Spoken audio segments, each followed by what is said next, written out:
Nature is beyond amazing and all around us. We got deserts, forests, rivers, mountains, oceans. The list is near endless. And while every habitat is breathtaking in its own way, there are those particular places that seem time and time again to captivate people more than normal. And there's perhaps no better example of this than the Amazon rainforest and river, sometimes collectively known as the Amazon Basin. This area is made up of extensive lush rainforests, swamps, and thousands of waterways, providing an abundance of resources, which allows for the existence of some of Earth's most unbelievable life. And its crazy nature has led to it often being touted as the last frontier on land. And this is further reflected by the fact that a poll with over 600 million votes listed it as one of the 7 new wonders of Earth. Impressive, and proof that nearly everyone knows about it. But that said, not all, or dare I say most, realize just how giant it truly is. The rainforest, for starters, is by far the largest on the planet, outcompeting the second place, Congo, by a magnitude of 3. While the Amazon River is so expansive and powerful that it moves water about 6 times faster than what's seen in any other river on Earth. In fact, you could combine the Nile, Mississippi, Congo, Ganges, Thames, and Yangtze River and still not beat the amount of water the Amazon is moving. And due to its sheer size, the Amazon in some ways seems eternal, and it's hard to imagine it ever being different. But yet, at one time, it was unrecognizable compared to now, and not just in how the actual landscape looked, but also in the sense of what called it home. As if you think the Amazon is scary today, then boy oh boy, do I have news for you. Because once upon a time and make its present day self look somewhat like a petting zoo. And there is no scarier time in the Amazon's history when it was not a rainforest, but rather a super mega lake, now known as Lake Pebos. This bonkers realm is believed to have started forming long ago, about 21 million years, give or take, during the Aquitanian. This was the oldest age of the Miocene epoch, and was generally defined as a dry and cool period. But clearly the Amazon didn't get the memo, as it remained relatively warm and wet by most people's standards. The climate had a lot to say in how things operate in these parts. Yet, what was having a far larger impact on the area was the wax and waning of the lands, with tectonic activity causing the Andean mountains to rise up. And their increased elevation eventually got to a point where the flow of water was heavily impacted, essentially creating a huge bowl in the west, in which water would get trapped. And thus the region rapidly began to flood and fill up to the brim with water, giving us the Pebos systems. Now, I did say this area was a super lake, yet the nuanced answer is that we aren't too sure as to what exactly this region really looked like. We know it was wet, surely. However, the question is, was it one massive lake, multiple lake systems, or a giant marsh, or something in between? And that's where it gets hazy, with one of the more accepted hypotheses being that it was a mega wetland, with loads of varying environments. Whatever the case though, you would have found a lot of water here, as the Lake Pebos system at its peak was larger than present-day Japan, and in certain areas could achieve depths of 50 meters or 150 feet. So for people with thalassophobia, this is rather unwelcome news, and this certainly wasn't helped by the fact that what lived in these waters consisted of what I would tentatively dub non-human friendly life, and honestly gave the Western Interior Seaway, i.e. the Earth's deadliest sea, a run for its money. Because if I had to choose to cross either one, I'm not exactly sure which one I would choose, which is saying something. Additionally, like the Western Interior Seaway, the Pebos mega wetland had phases to it, some of which were more chill and others more nope. And there is a clear time when it reached the peak Nopeness, which was the Middle Miocene. This was a very important part in Earth's natural history as a whole. Yet, it was really an event in the midst of this age that mattered the most, the MMCO, or the Middle Miocene Climactic Optimum, an interval wherein temperatures worldwide rose, with the average temp being about 3 to 4 degrees Celsius warmer than the present, which for perspective would be kind of like going from Portugal to Syria. And based on present measurements, Lake Pebos would have been comparable to the top 5 current hottest countries. So you definitely want to bring some refreshment and a lot of sunscreen. This heat wave is believed to have stemmed from an elevation in atmospheric carbon dioxide, and might have also fed the vegetation of Pebos, resulting in giant trees, oversized marshes, thick mangroves, the lot, while also leading to the largest size for Lake Pebos in terms of maximum reach and water levels. And unsurprisingly, this allowed for an abundance of life to seep in, and cold-blooded animals in particular took a heavy liking to the new heat, which helped not only their diversity levels, but also their sizes. And though the Cenozoic as a whole is often called the age of mammals, Lake Pebos was definitely a place ruled by reptiles. Yet, despite each group of scalies reaping the rewards, so to speak, it was one group in particular that took over, good old Crocs. And if you thought Australia, the Everglades, or the Nile has a croc problem, think again. as the Paybos put them to absolute shame, with formations linked to the wetland, indicating a higher diversity seen in crocodilians than even birds.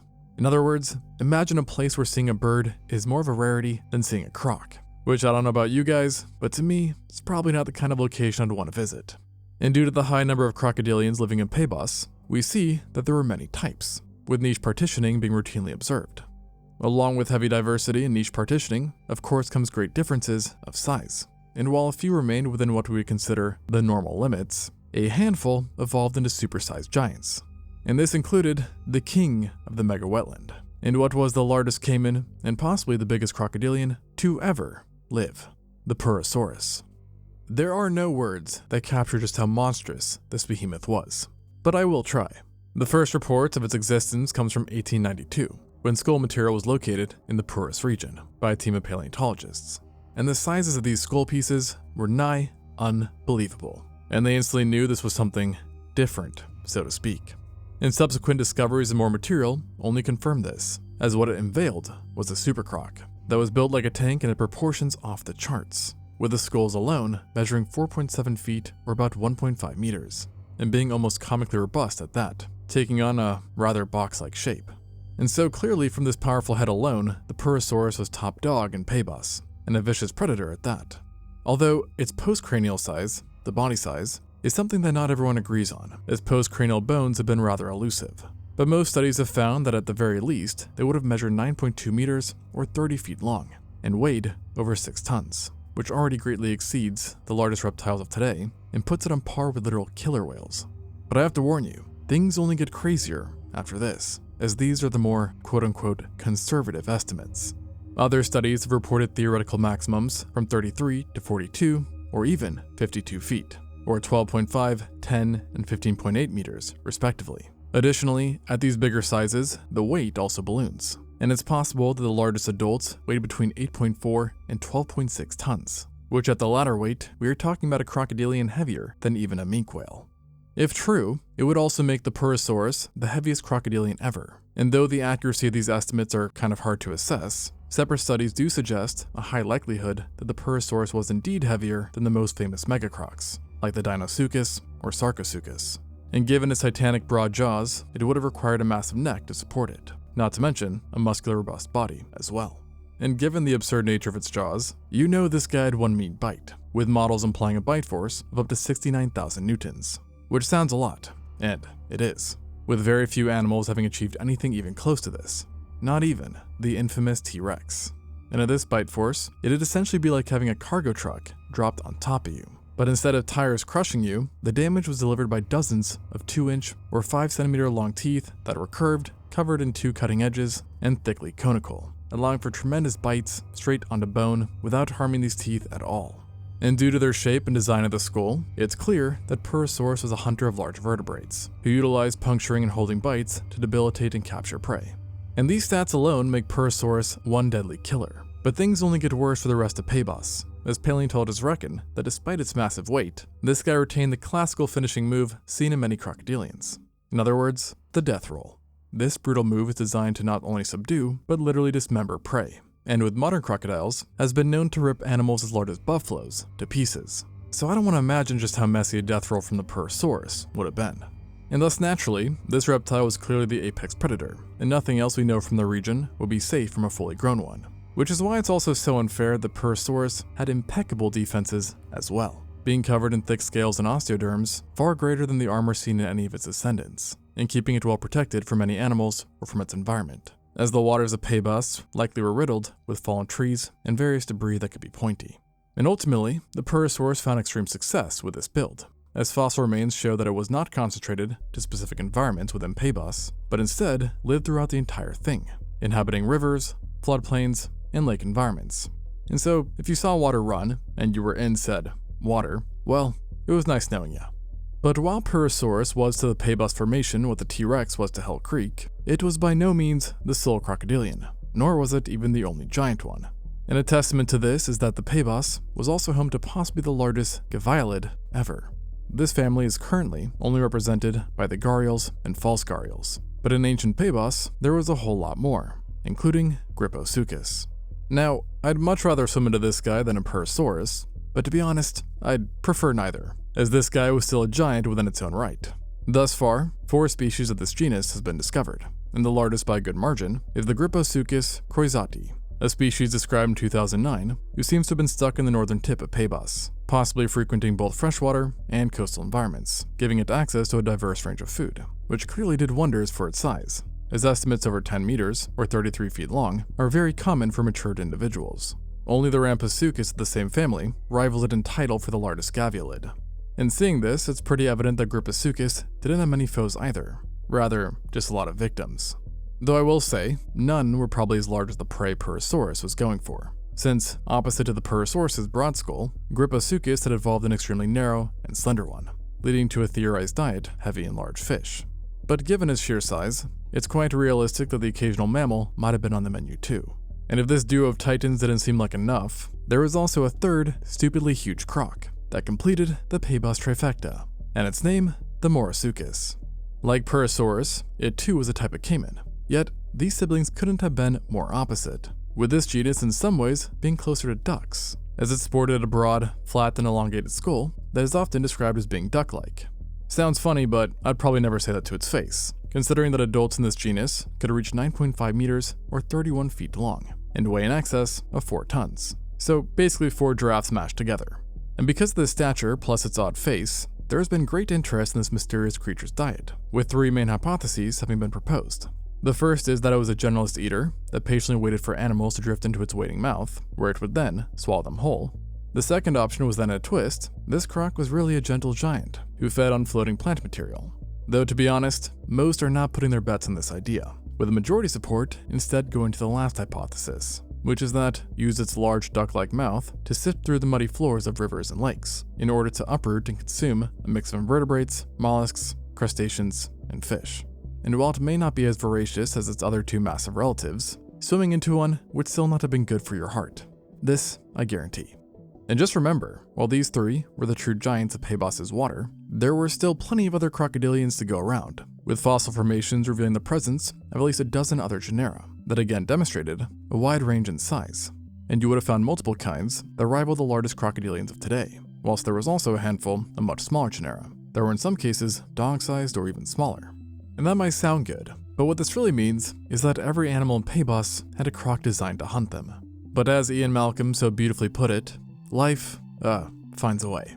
And coexisting creatures put up a good fight against these tyrants, using some of that good old gigantism right back at them. Which is why this area also became home to a lot of large fish, including Potamotrigon, that rivaled the heaviest freshwater stingrays on record, and multiple croakers and drums that were human-sized. Yet, the animal that would likely turn the most heads in these waters, which wasn't a croc, was actually a turtle. Though I frankly think calling it a kaiju makes a bit more sense, because it was the biggest freshwater turtle of all time, and one of the biggest, period, the Stupendimus. And don't let this name confuse you, as it has nothing to do with being stupid, besides perhaps your expression when seeing one, but 100% to do with it being stupendous, which is what sums up this reptile, who even gave the likes of the Archelon a run for its money, as its carapace alone was in some cases 2.86 meters or 9.4 feet. And remember, this was the shell, not the entire body. So it comes as no surprise that it was also quite hefty, being over 1 ton. And it's possible that these extreme proportions were essentially forced upon the turtles by the threat the Crocs posed, and the enormous shell would have certainly come in handy when traversing these waters. And we even have direct evidence of this, as multiple specimens from Pebas have been found with bite marks in their carapace, as well as actual embedded teeth that were crocodilian in nature. Now, I expect that not every turtle was this fortunate, but at least in these cases, it seems like the XXL shells did the trick, helping their would-be victims survive and fight another day. Now, I don't know about you guys, but seeing a mega-sized turtle would certainly check a few time-traveling boxes for me. But this is one flippered animal you definitely would want to observe only from a safe distance away, as while we generally think of turtles as being harmless, cute creatures, for the most part, the Stupendimus was a feisty guy. It possessed a hunkering beak that was curved and hard, allowing it to snip and crunch various items, likely resulting in a durophagous omnivorous diet that was rather generalistic in nature. And given its size, fish, mollusks, smaller crocodilians, and snakes were all likely game. And the defiance to their crocodilian rulers among the turtles did not end at Stupendimus either, as another large-bodied genus lived alongside it, the Caninimus. It was a smaller genus than Nopeness that was somewhat similar in size to leatherback sea turtles. So not massive, but still definitely not pet-sized. And it would have been even less optimal for house living considering its bad temper, since Nopeness was highly aggressive and carnivorous. This notion stems from its hooked jaw that was stout, robust, and had curves along it similar to what's seen in the alligator snapping turtle. And thus the belief is that this was just one big old snapping turtle. Albeit, opposed to the risk of losing a hand, you'd be at risk of losing your entire legs, arms, and maybe even head from a bite. And it likely fed on anything it found, except for perhaps giant crocodilians. But who knows, perhaps it tried. And so, when even the turtles are unhinged, you know a place is messed up. But don't forget, you also had the usual nightmare suspects. In other words, sharks. Now granted, these cartilaginous fish seem to have been extremely rare in the Pebos overall, and limited to the regions closer to the coasts, that were likely brackish and exposed to periodic marine incursions, which are known to certainly have happened. And so this was just one more thing to worry about. And this is why it's seriously impressive that aquatic mammals managed to show up here in any amount, despite their relatively cold-blooded onslaught, with the two main mammalian groups in the Pebos waters being Sirenians and river dolphins. At least multiple species of each coexisted with the reptiles and fish, and like those groups, also ranged in size. For the Sirenians, they could be quote-unquote fun-sized, all the way to the sizes seen in the extant manatees, while the dolphins, on the other hand, tended to swing larger, and actually got in on that good old gigantism from time to time, as it was here that the biggest river dolphin of all time lived, the Pebanista. Today, that title for the largest river dolphin goes to the Amazonian river dolphin, that coincidentally lived in a corresponding area, and whose adults measure up to 8.5 feet and weigh about the same size as a gorilla, which is respectable. Yet, it has to beef up a bit more if it wants to catch up to the Pebanista, who is about 30 to 35% larger on average. And similar to the other inhabitants in the Pebos, the Pebanista also became a bit more menacing than its living relatives. And we know this thanks to the unique construction of its skull, which compared to extant river dolphins was unusually sturdy and sported relatively longer and thicker teeth. What's more is that its snout was oddly elongated, yet wouldn't have been flimsy or fragile, instead being sturdy and capable of enduring high stresses due to the robustness of its overall skull. And then on top of that, the postcranial skeleton featured many attachment points for muscles. So in other words, we had a dolphin Chad on our hands. And paleontologists do agree that the Pebanista practiced a raptorial lifestyle that was supported by the cetacean's hallmark OP ability, echolocation, which would have proved wonders for Pebanista, as the development, or rather reduction in their eyes, reflected that the Pebos was mainly composed of highly muddied waters, where visibility was very low, and thus things like echolocation would have been phenomenally useful. And it is this fact that really gives me the heebie-jeebies, that fact being that the Pebos was essentially a giant murky swamp. Imagine that for a second. You could be just minding your own business, paddling out on a little canoe, and peer over the side and see absolutely nada, just a dark abyss, while unbeknownst to you, multiple predators over 1 ton could be lurking just an arm's reach beneath you. Yeah, no thank you. Here's the problem though. Staying away from the water is not a foolproof plan to survive in the prehistoric Amazon, as the land was also home to its own nightmares as well. From formation sediment, it seems like the majority of vegetation and habitats in the system, plus its immediate surroundings, was a mix of rainforests, palm swamps, normal swamps, ferns, and open flooded areas where aquatic plants are abundant. And this might sound lush and picturesque, but don't be fooled. All this vegetation did was make it easier for terrestrial scaries to hide. And in Pebos, there were 2 families in particular that were essential to keep an eye out for, the cebichids and forest racids. Both of these groups were like the biggest terrors in the water, i.e. reptiles, kind of. So again, so much for the age of mammals. But I guarantee you that you would not be mixing these two up. For the cebichids were a group of typically large, ferocious croc-like crocodilomorphs who hunted utilizing powerful skulls, jaws, and teeth, which were actually more similar to those of giant meat-eating theropods than to other crocodilians. Oh, and they also had long limbs, allowing them to run. Yeah, run. And unlike what we've been programmed to believe about crocodilomorphs, these guys were completely terrestrial. So in other words, they probably ran fast at that. And then you had the forest racids, or the terror birds. So technically reptiles, in a sense, who were, as the nickname suggests, predatory birds, albeit flightless ones, but were a bit too oversized to be confused for a chicken, and lacked the same type of teeth as seen in cebichids, but still were able to kill plenty thanks to their exceedingly durable, sharp curved beaks, as well as their long legs that granted them immense speeds while chasing down prey. So imagine Roadrunner, but multiplies deadliness by 100. Now both the terror birds and cebichids were not new news in prehistoric South America, as well before the Pebos system they were around. Yet, the wetlands really brought out the worst in them, because it was in the Pebos that the largest of each of these families lurked. For the Sebekis, this was the infamous Barinasuchus, an animal who needs little introduction, and the adults could reach 7.5 meters or 25 feet long. In other words, greater than the length seen in the longest modern crocodilians. And just to remind you again, these guys are running, not swimming, which is only more impressive when you consider that they also weighed about 2 tons, thanks to their build and armor. And to make matters worse, there are even more extreme estimates, which suggest that 10 meters, or 33 feet, was also within the realm of possibility, which would be like stacking 3 rhinos standing back to back. Now I will say, subsequent studies have typically stated lower estimates, but in either case, the Barinasuchus remains the largest known sebekid, as well as a very strong contender for the biggest land predator to have ever lived since the freaking dinosaurs. Talk about an achievement. And so given this, the Barinasuchus did obviously blow away the competing terror birds in the wetlands. Yet, the birds did muster a respectable fight, as recovered bones from the region showed what is among the largest terror bird ever, a for now unidentified species that would have stood at 2.5 meters or over 8 feet, making it not only taller than the likes of Shaq, but also one of the tallest birds of all time. And given its vertical exceptionality, this bird would have been a hefty fellow too, weighing around the same as a lion. And for me, this would make me want to skip seeing this guy on a time trip vacation. But for others in Pebos, their size just made them more appetizing, despite the fact that they were also terrestrial apex predators, as terror bird bones have been found riddled in bite marks, indicating that it became someone's KFC. And the culprit? Our old pals, the Mega Crocs. So yeah, I think we're gonna have to take our chances on land.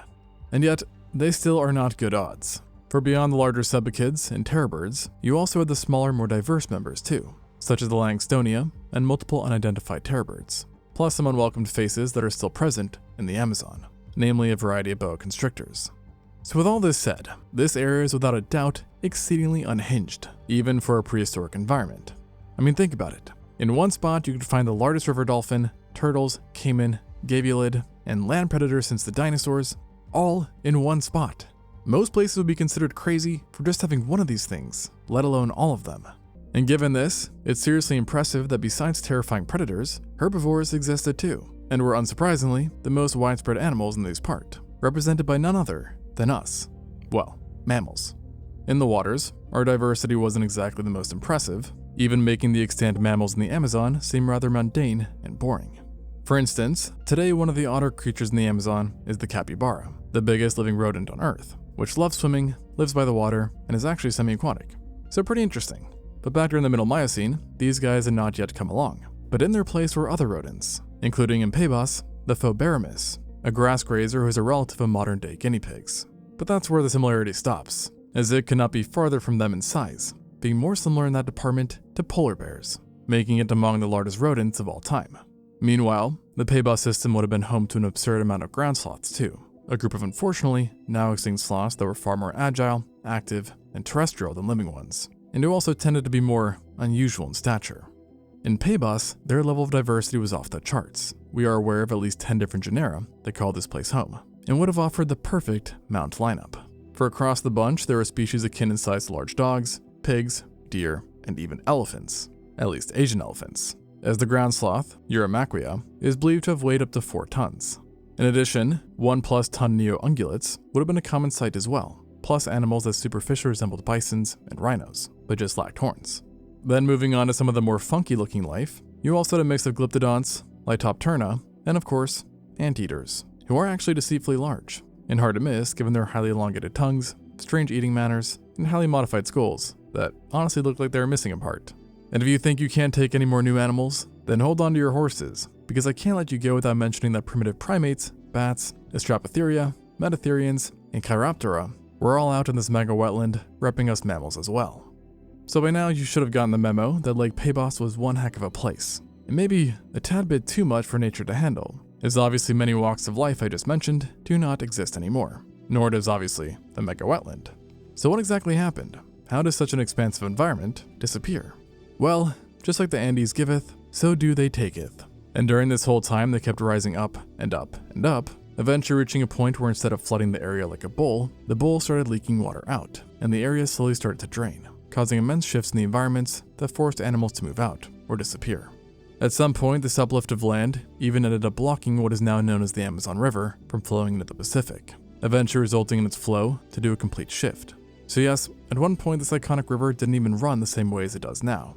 And over enough time, the pay bus system fully emptied out, until the only remaining water became the Amazon and its tributaries, which have remained to this day. But of course, many of the amazing and terrifying animals that called the system home are no more, but perhaps for the best. Thanks for watching, and until next time on ExtinctZoo.